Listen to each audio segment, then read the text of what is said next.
नमस्कार शेतकरी मित्रांनो, आपल्या कृषी यशस्वी यूट्यूब चॅनलमध्ये तुमचे सगळ्यांचं स्वागत आहे. मित्रांनो, हा जो व्हिडिओ करतोय हा अतिवृष्टी अनुदान आणि जे रब्बी हंगाम च्या पेरणीसाठी 10,000 रुपये प्रति हेक्टर जे अनुदान भेटणार आहे त्या संदर्भात हा व्हिडिओ आहे. बरेचसे शेतकरी मला विचारत होते की आम्हाला अतिवृष्टीचं अनुदान आलेलं नाही आहे, NDRFचे पैसे आलेले नाहीत किंवा रब्बी हंगामाचे पण पैसे आलेले नाहीत, आम्हाला कुठलेच पैसे आले नाहीत, आम्हाला अर्धे पैसे आले. असे खूप साऱ्या हे होत्या, खूप मित्रांच्या समस्या होत्या. कमेंट्स पण भरपूर येत आहेत की बाबा आम्हाला पैसेच कुठले भेटलेले नाहीत किंवा अर्धे पैसे भेटले. तर मित्रांनो, त्या संदर्भातच हा व्हिडिओ करतोय. व्हिडिओ खूप महत्त्वाचा आहे, त्यामुळे व्हिडिओ मित्रांनो शेवटपर्यंत पहा. तुमचे सगळे जे डाऊट्स आहेत ते सगळे डाऊट क्लिअर होतील. सर्वात पहिल्यांदा मित्रांनो, आपल्याला माहिती आहे एवढी मोठी अतिवृष्टी झाली, मग राज्य सरकारने 32,000 कोटीचं पॅकेज जाहीर केलं. ते पॅकेज जाहीर केल्यानंतर NDRFसाठी 3 हेक्टरच्या मर्यादेत आणि 8,500 याप्रमाणे पैसे. त्यानंतर रब्बी हंगामाच्या पेरणीसाठी 10,000 रुपये प्रति हेक्टर 3 हेक्टरच्या मर्यादेत असे पैसे जाहीर केले राज्य सरकारने आणि 17,000 रुपये प्रति हेक्टर याप्रमाणे विमा पण मुख्यमंत्र्यांनी सांगितलं आहे.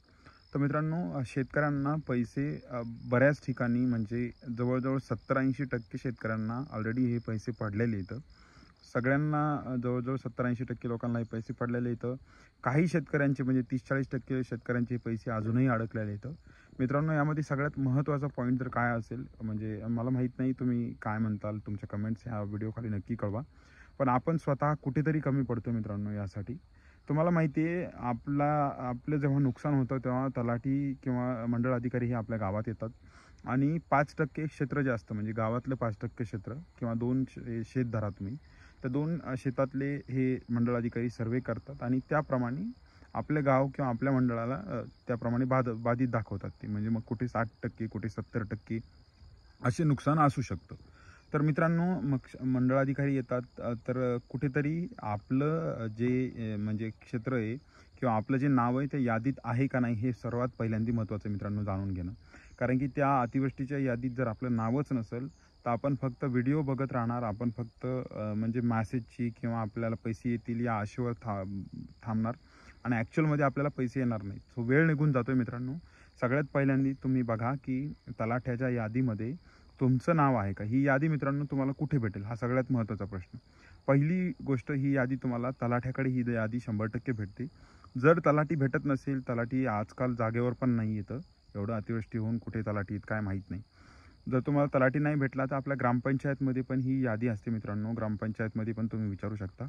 नाहीच जर भेटली तर तुम्ही तहसील कार्यालयात जाऊन ती यादी काढू शकता. तर त्या यादीमध्ये आपलं नाव आहे का नाही बघायचं. त्या यादीमध्ये नाव नसेल तर तुम्ही त्यांना विचारू शकता, माझं यादीत नाव वगैरे नाही आहे मित्रांनो. त्यानंतर तुमचं ॲग्रिस्टॅगचा जो फार्मर आय डी आहे, तो ॲग्रिस्टॅगचा फार्मर आय डी हा ॲप्रूव्ह आहे का नाही एकदा चेक करून घ्या. कारण की ॲग्रिस्टॅगचा फार्मर आय डी हा ॲप्रूव्ह असणं खूप जास्त महत्त्वाचं आहे. कारण तो जर ॲप्रूव्ह नसेल, प्रत्येक शेतकऱ्यांनी असं वाटतं त्यांना की मी तर म्हणजे ॲग्रिस्टॅगचं आय डी काढलं आहे पण मला पैसे नाही भेटले, तर तलाठी किंवा तहसीलदार त्याला अप्रूव्ह करून देतात. सो आपल्याला तशी त्यांना विनंती करावी लागते जाऊन. सो हे झाला दुसरा मुद्दा मित्रांनो. तिसरा मुद्दा, आपली जर आपलं ॲग्रिस्टॅग अप्रूव्ह नसेल किंवा जर आपण काढलेलंच नसेल, आपल्याला पैसे आले नाहीत, याचं कारणच हे की आपल्या ॲग्रिस्टॅगवर नोंदणी नव्हती.